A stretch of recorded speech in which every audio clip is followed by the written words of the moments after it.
নমস্কার, আমি সুদীপ্তা। এভি নিউজে আপনাদের সকলকে স্বাগত। প্রথমেই চোখ রাখবো নিউজ হেডলাইন্সে।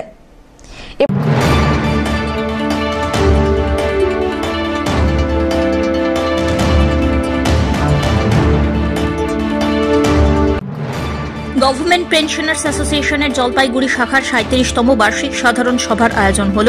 উদ্বোধনী সঙ্গীতের মধ্যে দিয়ে শুরু হয় অনুষ্ঠান।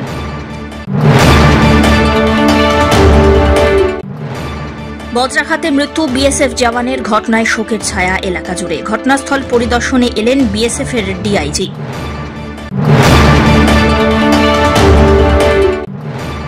উত্তর জুড়ে বৃষ্টির আমেজ, উত্তাল তিস্তা নদী। ভরা বর্ষায় কেমন থাকেন বাহিরচরের মানুষ? এভি নিউজের পর্দায় বিশেষ প্রতিবেদন।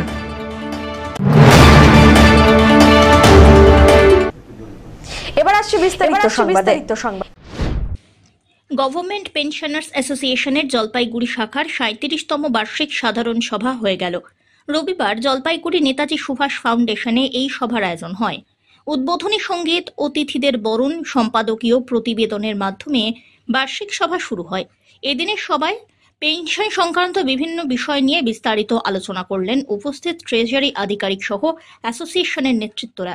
সেখানে উপস্থিত ছিলেন অ্যাসোসিয়েশনের সাধারণ সম্পাদক ভাস্কর চন্দ্র লাকেয়া, জলপাইগুড়ির ট্রেজারি আধিকারিক মন্দিরা রায়চৌধুরী, রঞ্জিত মজুমদার, কোচবিহার মেডিকেল কলেজ ও হাসপাতালের ফিনান্স অফিসার দীপক কুমার সরকার, গভর্নমেন্ট পেনশনার্স অ্যাসোসিয়েশনের জেলা সম্পাদক বিপ্লব কর।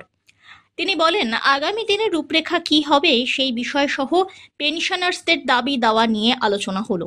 অবসরপ্রাপ্ত কর্মীদের কেন্দ্রীয় হারে মহার্ঘ ভাতা প্রদান, সমস্ত সরকারি দপ্তরে শূন্যপদ পূরণ, স্বচ্ছ নিয়োগ প্রক্রিয়া, শিক্ষার উন্নয়ন, জেলায় জেলায় শিল্পের কারখানা খুলে বেকারত্ব দূরীকরণ, কর্মীদের সুস্বাস্থ্য চিকিৎসার ব্যবস্থার দাবি রাখা হয় সেখান থেকে। গভর্নমেন্ট পেনশন অ্যাসোসিয়েশন জলপাইগুড়ি জেলার উদ্যোগে আজকে ৩৭তম বার্ষিক সম্মেলন হচ্ছে। এই সম্মেলনে আমরা যারা বরিষ্ঠ নাগরিক এবং অবসরপ্রাপ্ত কর্মচারী তারাই সম্মিলিত হই। আমাদের ভাবের আদান প্রদান হয়ে থাকে, আমাদের দাবি দেওয়ার সম্বন্ধে বিভিন্ন আলোচনা হয়। এখানে ট্রেজারি আধিকারিক আমাদের বিশেষ অতিথি, ওনারা সে বিষয়ে আলোকপাত করে থাকেন, যেগুলি আমাদের জিজ্ঞাসা থাকে। আর দাবি সনদের মধ্যে হচ্ছে এখানে জলপাইগুড়িতে কোনো রকম পরিষেবা পাই না আমরা, স্বাস্থ্য পরিষেবা। যে পরিষেবাটা পেতে গেলে পরে আমাদের দূরান্তে যেতে হয়। এখানটায় স্বাস্থ্য বিমা প্রকল্পের আওতায় আছে, কিন্তু কোনো রকম পরিষেবা না থাকার জন্য এই সমস্যা। এটা আমরা প্রশাসনের দৃষ্টি আকর্ষণ করছি এবং করব, যতক্ষণ পর্যন্ত এর সুরাহা না হচ্ছে। মানে মূল দাবি কি আপনাদের? মূল দাবি হচ্ছে চিকিৎসা পরিষেবার জন্য এটা মহার্ঘ ভাতা যেটা কেন্দ্রীয় হারে যেটা দেয় তার থেকে আমরা 40% পিছিয়ে আছি। সেই 40% পিছিয়ে থাকার জন্য সর্বস্তরের মানুষ কিন্তু ক্ষতিগ্রস্ত হচ্ছে। আমরা কর্মচারীরা না, আমাদের সাথে আমাদের টাকাটা যখন বাজারে রোল করে তারাও কিন্তু ওতপ্রোতভাবে যুক্ত থাকে। তাই সর্বশ্রেণীর মানুষই এর সাথে ভুক্তভোগী হয়ে যায়। তাই কেন্দ্রীয় হারে মহার্ঘ ভাতা এবং এখানটায় শিল্প কলকারখানা আমরা চাই। চাকরি যখন সীমিত বাজার, সেই ক্ষেত্রে চাকরি তো দরজা খুলতে বলবই বা বলছিও, এবং পাশাপাশি যদি কোনো বড় শিল্প গড়ে ওঠে প্রত্যেক জেলায় জেলায়, তাহলে বহু ছেলে মেয়ে উপকৃত হবে এবং এই অর্থাভাব অনেকটা দূর হবে। সব্যসাচী মজুমদারের রিপোর্ট, এভি নিউজ।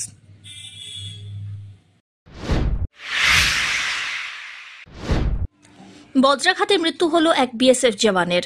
রবিবার ঘটনাটি ঘটেছে দিনহাটা মহকুমা গীতালদহের খাদিজা হরিদাস এলাকায়। সূত্রের খবর, মণিপুরের বাসিন্দা বিএসএফ এএসআই এস ইনাও সিং দেশ রক্ষার্থে নিজের কর্তব্যে অটুট ছিলেন। সেই সময় ভোরে বজ্রাঘাতে মৃত্যু হয় ওই আধিকারিকের।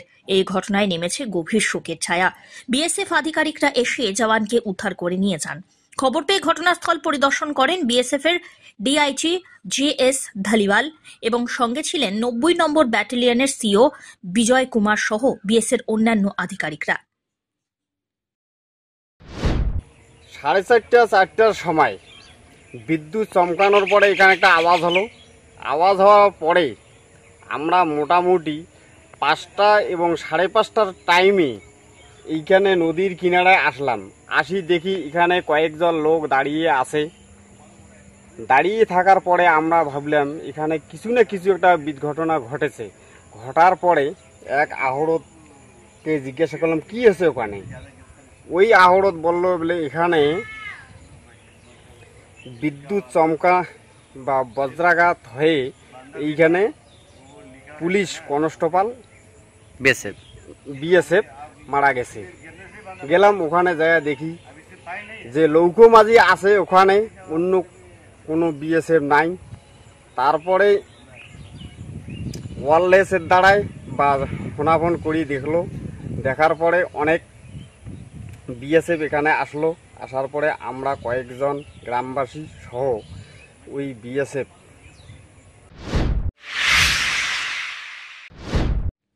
প্রাথমিক শিক্ষক শিক্ষিকাদের জন্য 10 লক্ষ টাকার স্বাস্থ্য বীমার ব্যবস্থা করল বাম সংগঠন। নিখিলবঙ্গ প্রাথমিক শিক্ষক সংগঠনের পক্ষ থেকে এই সুবিধা পৌঁছে দেওয়া শুরু হয় সংগঠনের পক্ষ থেকে। এই প্রসঙ্গে সংগঠনের কেন্দ্রীয় নেতৃত্ব বিশ্বজিৎ রায়চৌধুরী জানান, এখন থেকে সংগঠনের সদস্যরা 10 লক্ষ টাকা ক্যাশলেস স্বাস্থ্য বীমার সুযোগ পাবে। দেশের যে কোনো বেসরকারি হাসপাতাল থেকে পাওয়া যাবে এই পরিষেবা। এখনো পর্যন্ত এই জেলায় 111 জনের কার্ড এসেছে, তারই মধ্যে কিছু কার্ড শিক্ষক শিক্ষিকাদের হাতে তুলে দেওয়া হলো। আমাদের এবিপিটি এর সদস্যদের জন্য আমরা গ্রুপ মেডিক্লেম পলিসি করেছি। সেই গ্রুপ মেডিক্লেম পলিসির কার্ড সেটা আমাদের আজকেও জলপাইগুড়ি জেলাতে আমরা বন্টন শুরু করলাম। আমরা প্রতীকীভাবে আজকে 5 জন শিক্ষক শিক্ষিকার হাতে তুলে দিলাম। আরও কার্ড এসছে, শিক্ষক শিক্ষিকারা উপস্থিত হবেন, সেগুলো গ্রহণ করবেন এবং আমাদের যে মেডিক্লেমের যে সুবিধা সেই শিক্ষকরা সেগুলো পাবেন আর কি এরপর দিন থেকে। কতজনের করা হলো? মোট 111 জনের আমাদের জেলাতে জলপাইগুড়ি জেলায় 111 জন হয়েছে। আমাদের কার্ডগুলো ধাপে ধাপে আসছে, সেগুলো শিক্ষকদের কাছে ধাপে ধাপে পৌঁছবে। কি সুবিধা হবে এতে? আমাদের শিক্ষকরা 10 লাখ টাকা পর্যন্ত মেডিক্লেমের সুবিধা পাবেন। হেলথ মেডিক্লেমের চিকিৎসার জন্য তারা 10 লাখ টাকা পর্যন্ত ক্যাশলেস যে সুবিধা সেটা পাবেন। যে কোনো নার্সিংহোমে এনিহোয়ার ভারতবর্ষের যে কোনো জায়গাতে এনি নার্সিংহোমে তিনি ক্যাশলেস সুবিধা পাবেন 10 লাখ টাকা পর্যন্ত, তিনি এবং তার পরিবার। এর আগে ছিল না এই সুবিধা? না, এই সুবিধা ছিল না। এটা প্রথম আমাদের একটা উদ্যোগ। আমাদের শিক্ষক শিক্ষিকাদের জন্য খুব কম খরচে একটা বড় অ্যামাউন্টের মেডিক্লেমের যে সুবিধা, সেই সুবিধাটা আমরা আমাদের শিক্ষকদের জন্য নিয়ে আসতে পেরেছি। অমিত বণিকের রিপোর্ট, এভি নিউজ।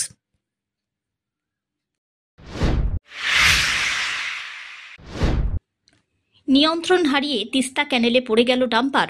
রবিবার এই ঘটনাটি ঘটেছে আমবাড়ি গজলডোবা তিস্তা ক্যানেলের মিলনপল্লী সংলগ্ন এলাকায়। তবে হতাহতের কোনো ঘটনা না ঘটলেও অল্পের জন্য প্রাণে বেঁচে গিয়েছেন গাড়ির চালক এবং সহকারী চালক। জানা গিয়েছে, এই দিন ভোরে একটি ডাম্পার আমবাড়ির দিক থেকে গজলডোবার দিকে যাচ্ছিল। সেই সময় নিয়ন্ত্রণ হারিয়ে তিস্তা ক্যানেলে নেমে যায় গাড়িটি।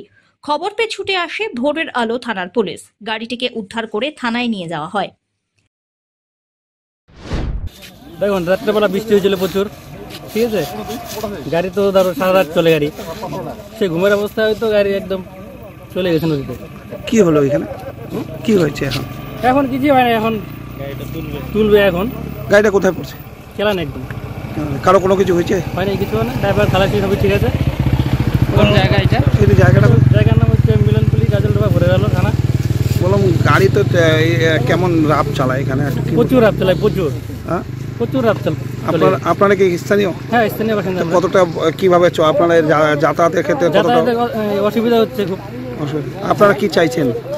এখন গাড়িগুলো একটু ধীরে ধীরে চালাক, সেটাই যাচ্ছে আমরা।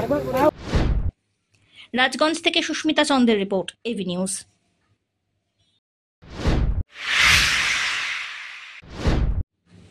সকাল থেকেই মাঝারি এবং হালকা বৃষ্টির জন্য কিছুটা হলেও স্বস্তির নিঃশ্বাস জেলাবাসীর। রবিবার সপ্তাহের শুরু থেকে হালকা এবং মাঝারি বৃষ্টিপাত শুরু হয় উত্তরবঙ্গের একাধিক জেলায়। জলপাইগুড়িতেও তার প্রভাব পড়েছে, যার ফলে কিছুটা হলেও গরমের হাত থেকে রেহাই পেয়েছেন সাধারণ মানুষ। সকাল থেকে ছিল মেঘলা আকাশ, সঙ্গে বিক্ষিপ্ত বৃষ্টির আমেজ। বৃষ্টি হওয়ার কারণে ঠান্ডা পরিবেশ সৃষ্টি হয়।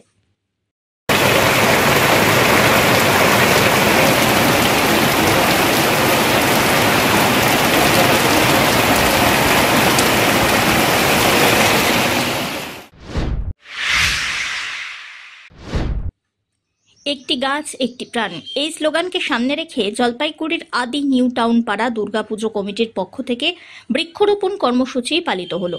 রবিবার জলপাইগুড়ি রোড স্টেশন সংলগ্ন রাস্তার দুই ধারে 35টি বিভিন্ন ধরনের বৃক্ষরোপণ করা হয়। এই বিষয়ে ক্লাব সদস্য রাজু সাহা জানান, দুর্গাপুজো কমিটির পক্ষ থেকে বৃক্ষরোপণ কর্মসূচি পালিত হলো। জলপাইগুড়ি শহরে যে হারে গরম বাড়ছে সেদিকে তাকিয়েই এই বিশেষ কর্মসূচির উদ্যোগ। আজকে আমরা বিশ্ব পরিবেশ দিবস গত 5 তারিখে গেছে, তো সেই পরিবেশ দিবস উপলক্ষেই আমাদের পূজা কমিটি, দুর্গাপূজা কমিটির পক্ষ থেকে আমরা আজকে এই রোড স্টেশনের সংলগ্ন এলাকায় কিছু বৃক্ষরোপণ করছি। আমরা গত 2 বছর ধরে আমাদের এই প্রোগ্রাম চলছে। আমরা ধীরে ধীরে বিভিন্ন জায়গায় লাগাচ্ছি। আগামীতে আমাদের একটা স্কুলে, 2টো স্কুলে, প্রাইমারি স্কুলে আমাদের প্রোগ্রাম রয়েছে। যা পরিবেশের যে অবস্থা আমরা দেখছি, আমাদের জলপাইগুড়ির মতো এলাকায় যে হারে তাপমাত্রা বৃদ্ধি পাচ্ছে এবং যার জন্য প্রতি ঘরে এখন এসি চলছে, কিন্তু আমরা কেউ গাছ লাগানোর কথা ভাবছি না। এবং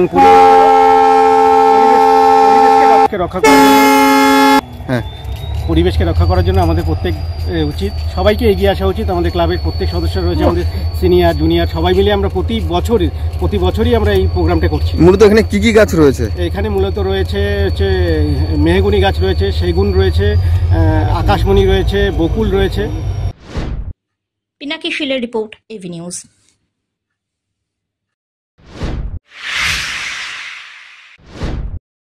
জলপাইগুড়ি সদর ব্লকের বোয়ালমারি নন্দনপুর গ্রাম পঞ্চায়েতের একটি বুথ রয়েছে যা তিস্তা নদীর চরে, যার নাম বাহির চর।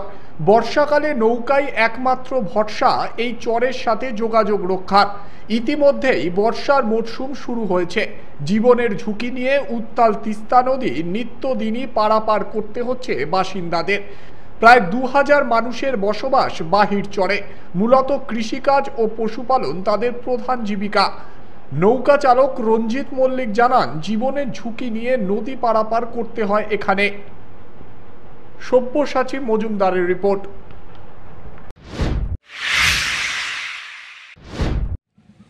প্রীতি ম্যাচ অনুষ্ঠিত হয়ে গেল ফণীন্দ্রদেব বিদ্যালয় ও জেলা স্কুল 89 ব্যাচের মধ্যে। জেওয়াইএমএ ক্লাব ময়দানে এই অনুষ্ঠানের আয়োজন হয়। যুবকদের উৎসাহিত করতে ফণীন্দ্রদেব ইনস্টিটিউট বিদ্যালয় ও স্কুল বিদ্যালয়ের মধ্যে এই প্রীতি ক্রিকেট ম্যাচের আয়োজন হয়। টসে জিতে এফডিআই ব্যাচ করার সিদ্ধান্ত নেয়। মোট 12 ওভার করে হয় এই ম্যাচ। খেলার সূচনার আগে একে অপরকে ফুলের তোড়া দিয়ে সংবর্ধনাও জানানো হয়। এই খেলা দেখতে মানুষের ভিড় ছিল চোখে পড়ার মতো। টানটান উত্তেজনার মধ্যে দিয়ে ম্যাচ শেষ হয়। বিষয়টা হচ্ছে অ্যাকচুয়ালি আমাদের সঙ্গে আমাদের 89 ব্যাচ এফডিআই স্কুলের আর জেলা স্কুলের 89 ব্যাচ 89 ব্যাচ আমরা দুজন একটা প্রীতি ম্যাচ খেলছি আজকে। জাস্ট একত্রিত হওয়া, সবাই একসঙ্গে 15 দিনের বন্ধু বান্ধবরা একত্রিত হওয়া, তার জন্য একটা প্রীতি ম্যাচ, ক্রিকেট ম্যাচ খেলবো। এটার উদ্যোগ হচ্ছে যে আমাদের সকলের 50 বছর হয়েছে বয়স, জাস্ট আমরা সবাই 50-তে পদার্পণ করেছি, আর আমাদের বন্ধুত্বের 45 বছর। এই যে জেলা স্কুল এবং এফডিআর মধ্যে যে একটা সম্পর্ক, এই সম্পর্কটাকে চিরবন্ধনে আবদ্ধ করার জন্য এবং ইয়াং জেনারেশনকে তাদের সামনে একটা স্মরণীয় ব্যাপার করে রাখার জন্য এবং জলপাইগুড়িতে প্রথম একটা ইভেন্ট অর্গানাইজ করার জন্যই আমরা এটা করেছি। অমিত বণিকের report, AV news.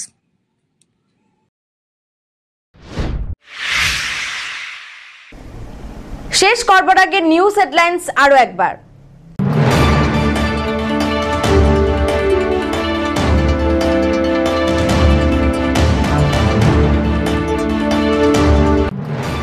Government pensioners অ্যাসোসিয়েশনের জলপাইগুড়ি শাখার 37তম বার্ষিক সাধারণ সভার আয়োজন হল। উদ্বোধনী সঙ্গীতের মধ্যে দিয়ে শুরু হয় অনুষ্ঠান।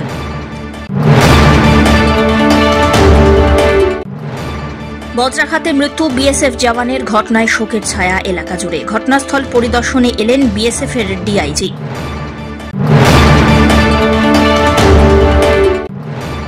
উত্তর জুড়ে বৃষ্টির আমেজ, উত্তাল তিস্তা নদী। ভরা বর্ষায় কেমন থাকেন বাহির চরের মানুষ? এভি নিউজের পর্দায় বিশেষ প্রতিবেদন।